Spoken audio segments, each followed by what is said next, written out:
Hello, it's Romanosky from Calgary, Canada, and we have another great car here for sale.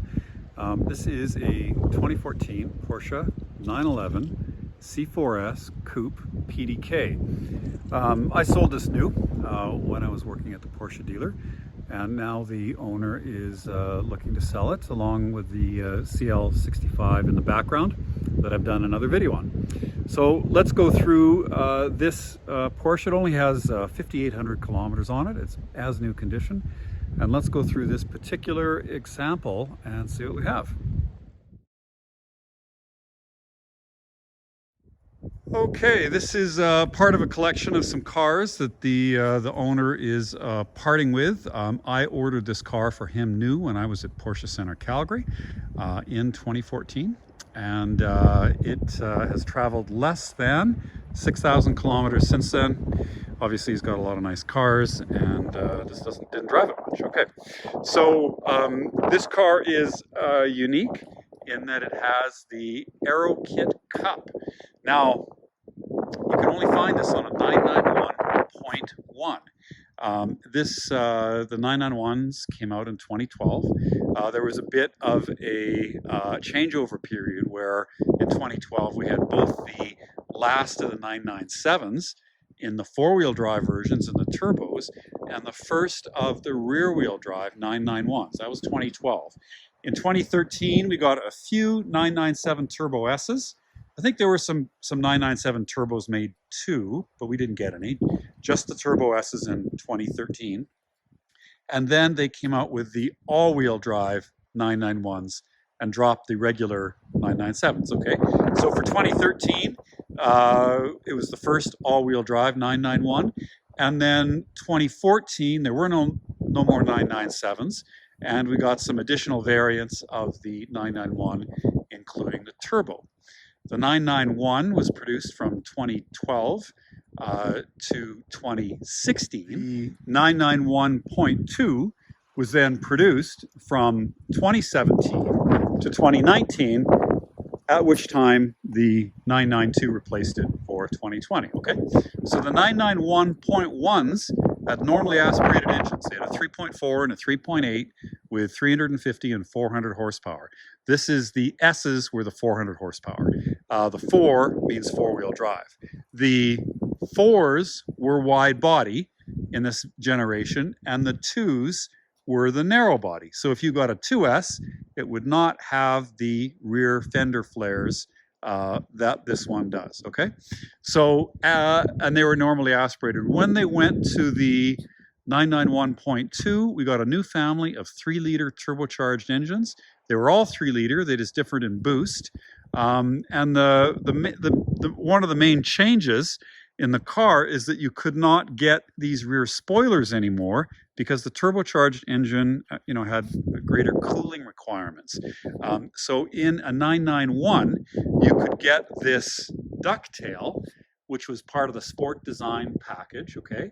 And you could get the Aerokit Cup, which added the upper spoiler, okay? So there were 3 different bodies on a 991.1.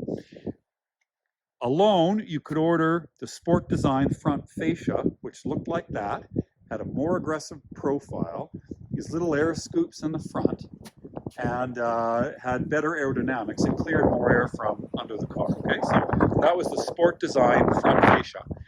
If you ordered the ducktail as well, that was the sport design kit, which was both the front fascia and the ducktail.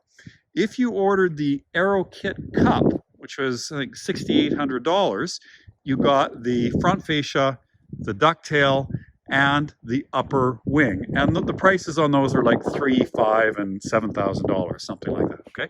So if you wanted a car that looks like this with the wing on it, I suppose you could either have a GT3 or you could option up your C2S or C4S like that. So that was only for a few years. So that's just 13, 14, 13, 14, 15, and 16, you could do that. The 991.2 with its 3-liter turbocharged engine, had a little bit more power and a little bit more torque. But of course, anytime you go to a turbocharged engine, you lack a little bit of responsiveness. And so there will always be people who will prefer the linear nature of the normally aspirated engine. Okay, so that's what this car is. It's a well-optioned vehicle. We've got the spec sheet that is in the video and in the notes, and it shows an MSRP of about $160,000, which was quite a lot for a 991. I mean, we brought them in for as little as $120,000. It has the full vinyl protection, which covers the whole front clip and the mirrors. You can see one. No, that's not even a mark. I think that's just an air bubble. I'd say there is nothing on the front bonnet, nothing on the front of the fenders. As we walk around, there's no door dings, no scuffs, no bumper scuffs, no scratches around the entire car. So all the panel work is perfect. If we go to the bottom lip spoiler, I can try to get down there. I mean, this is a fairly vulnerable piece, and we can see a couple marks from stone chips in the 3M. That's on a very low piece. The 3M is starting to peel off where there's a bit of a chip there, so it could get reapplied. This is probably the worst of it, and again, most of this just peels off, okay? So there's a bit of a mark there, but apart from the bottom 2 inches of this lip spoiler, the rest of the car is perfect. I don't even think that he scraped it on anything, because the bottom of, you'll see here, even the bottom of the spoiler is perfect. So it's just a couple stone chips. Inside the car is basically new. There would be nothing in here with the door panels or the sill panels or the carpets or the bolster, which would be any different than a brand new car sitting in the showroom. Okay, so it's I'm sure nobody sat back there in the back. So it is basically brand new on the inside and outside, except for a few very minor chips on the lowest part of the lip spoiler. So inside the car, we can see the brown leather with a contrast stitch, and we have the Sport Chrono. So when you order the Sport Chrono package, you get this chronograph, which is a lap timer. But importantly, you also get many other changes to the car that change the gearbox, suspension, exhaust, and throttle mapping, giving you a Sport and a Sport Plus button. If you did not order Sport Chrono, you wouldn't get Sport Plus. And what Sport Plus does is it really sharpens the car up, almost to the point where it's track ready. And so it'll use all of the revs. It'll hang on to the revs in between corners. It won't automatically upshift. And the settings for the throttle mapping will change so that the car will respond quicker to smaller movements in the throttle pedal. It'll turn on the Sport exhaust, and it'll do a whole host of things, okay? So that's what the Sport Chrono package is. We can see that the other leather bits, you know, this would normally be chrome, and that would be chrome, and they're covered in leather. We have the Bose stereo upgrade. We have the white-faced dials, okay? And we have a carbon fiber console. Okay, enough talking about the car. Let's drive the car. It's due for an interim service. I don't have any gas, but both can be corrected. It was last given an oil change 2 years ago. with COVID, it's a missed year because the car didn't go anywhere, and it probably doesn't even have 500 kilometers on the existing oil, but it is due for a service. Okay, so the radio goes off. We'll leave Pat Benatar. Oh, Luba, sorry. We will turn on the Sport exhaust. We'll put the car in Sport Plus. This dramatically sharpens up the car, and we can feel the lower octave of the exhaust, and lower the temperature. It's amazing. Some of these cars don't have heated seats, which in Canada is a problem. This one does. And let's go. We have white face dials. We have the Sport Chrono package. That Sport Chrono is what actually gives you the Sport Plus. So it's more than just a chronograph. It controls the mapping of the exhaust, accelerator, PDK gearbox, shift points, etc. Okay, so it actually does quite a bit, and it makes quite a bit of difference. Some cars you put them in Sport and like nothing happens. This car you can really feel it in Sport Plus. It's almost too aggressive for the road, actually. Pardon me while I get over this bridge carefully here. Now we can see this car. You know, it comes from a good home. The guy's a lot of nice cars. He's just hitting 70 and wanting to simplify a few things. So he's getting rid of this and also the CL65 as well. So I'll let this door open. I can't break any bring-a-trailer speed records in the car, so I'm just going to take you for a cruise just to demonstrate that the car works. With 5,800 kilometers, you'd hope so, and it operates as new. Okay, so the engine's still a little bit cold, so I'm not going to redline it. There's two steering wheels that you could get, one with rockers that you could get an upshift and a downshift on 2 buttons, and one with the big chunky paddles. And the one you want for sporting driving is definitely the one with the big aluminum paddles. Okay, the ones with the rockers, they don't really work that well. I don't think anybody ever uses those.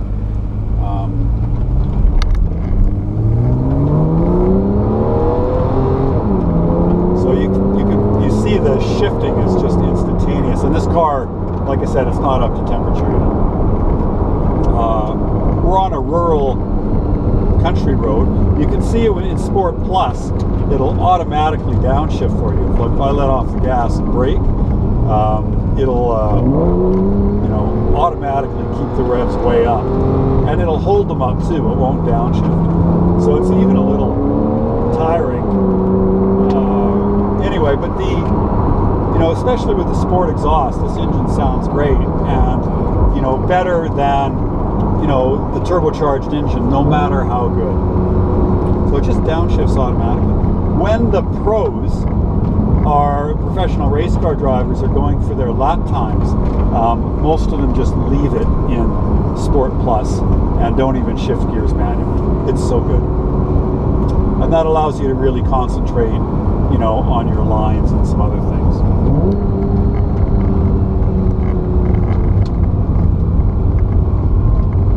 There's lots of traffic, and I don't really want to get a stone chip on the car.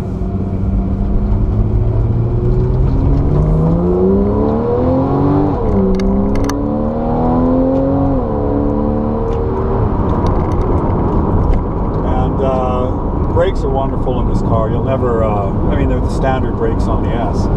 You'll never wear them out, and so you'll never overheat them on the track. But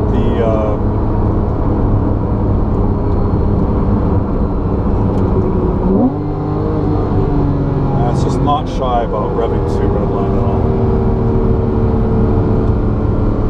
So let me just turn it around here. I'll put it in just the regular Sport button, just to give you an idea. In which case the car becomes quite docile.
for the sport exhaust, to get that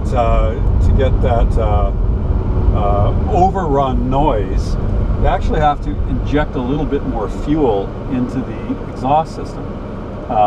You know, that crackle on the overrun is characteristic of carbureted cars, where there was extra fuel that was unburnt, and when that fuel hit the hot exhaust system, that's when you get the crackle and when you lift off. So with the sport exhaust in this car, the engine's so efficient that, you know, there's no extra fuel. It's metered too finely to ever do that. But to get the sound, they actually inject a little bit of extra fuel in, so it does that.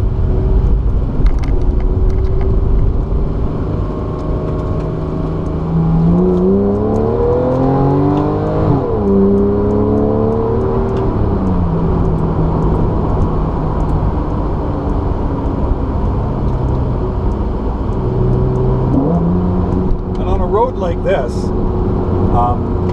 I don't think a GT3 is any faster, just because you have to be so careful not to bottom out the car.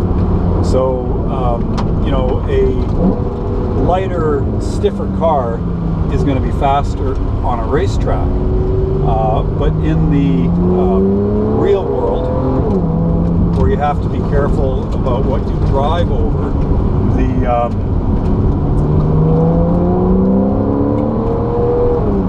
the car with more suspension compliance can actually be the faster car. In the English car magazines, they talk about the B roads and about how really stiffly sprung cars aren't that fast, and all the English journalists, you know, talk about decoupling, like when you have a sport package, that you allow the compliance and the softer dampers to go with the sportier engine and transmission mapping for the best performance on those roads. And those roads would be similar to what we have here.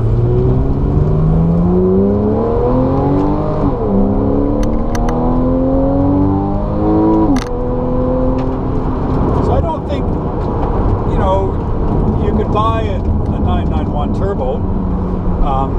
I don't think you can really, I mean, more power is always more, but I don't think you can use that much more power than the 400 horsepower that this car has.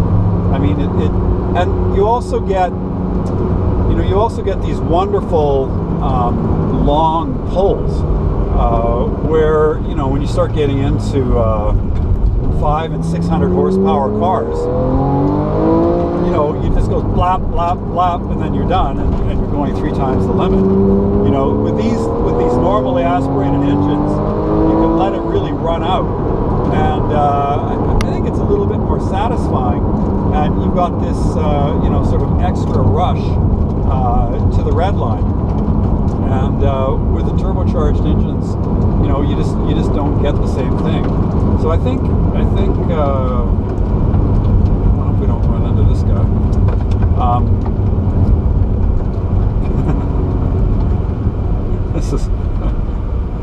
That's a wide tractor.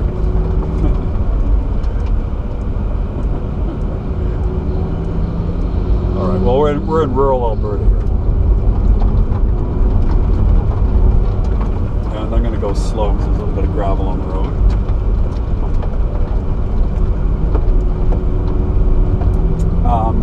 But you know, that sense of it building momentum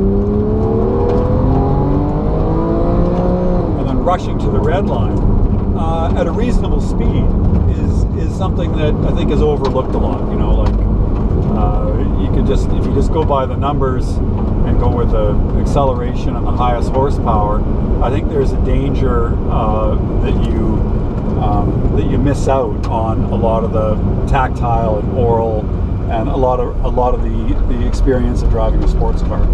I think in time, when, you know, every car is 1,000 horsepower and is electric, that people will come to appreciate, you know, these great normally aspirated engines. Okay. So with that, I just wanted to do a short drive and not run out of gas and demonstrate the car.